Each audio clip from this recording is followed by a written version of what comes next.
Good morning, America. My name is John, and I am the traditional liberal.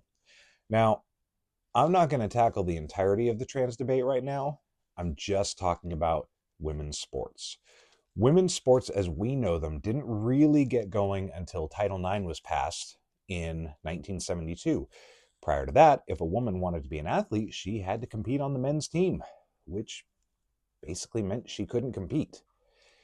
Now, when we talk about trans people, we really need to approach from a place of compassion. Being trans is not easy, and there are no easy choices. If they choose not to transition, then they face a lifetime of feeling wrong. If they choose some level of transition, then they face a whole slew of other difficulties. They deserve compassion and civil rights, legal protection from discrimination and oppression. But unfortunately, sometimes you got to choose your suck. And the least we can do is make it safe for them. But to say that we have to make it safe, fair, and easy is silly. Trans women have a physical advantage over cis women. Okay? Having been born a male gives them a bigger heart size, greater lung capacity, denser bones, uh, different skeletal muscle density and proportions, etc. Okay? There are differences. And going through hormone replacement therapy doesn't actually negate very many of them, if any at all. I actually looked this up expecting to find that a trans woman undergoing hormone replacement therapy would lose bone density. I was very surprised to discover estrogen HRT can actually increase bone density.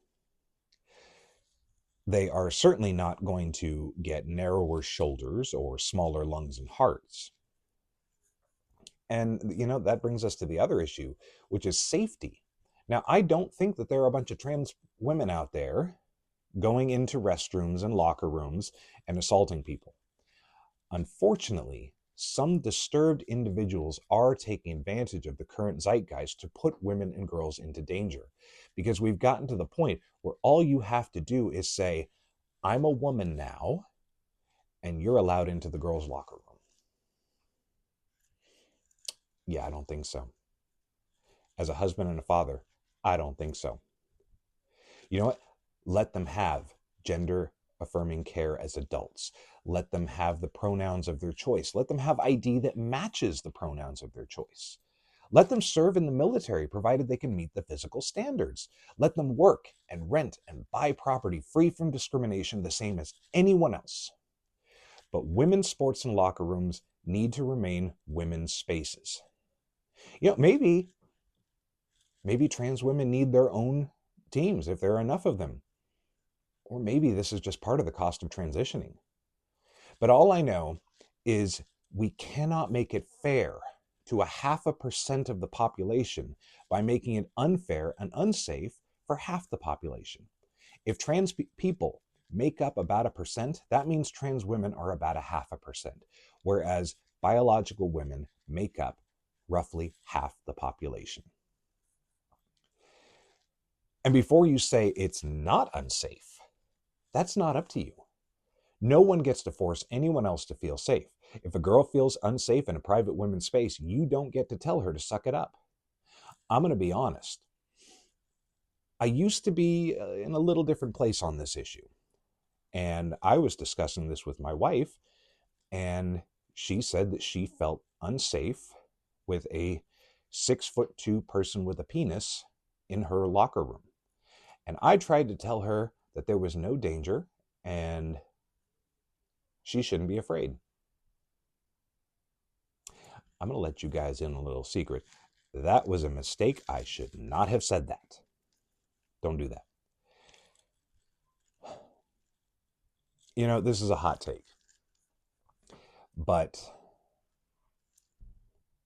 maybe people with penises don't belong in spaces where you get undressed with women and girls. Unless you're invited.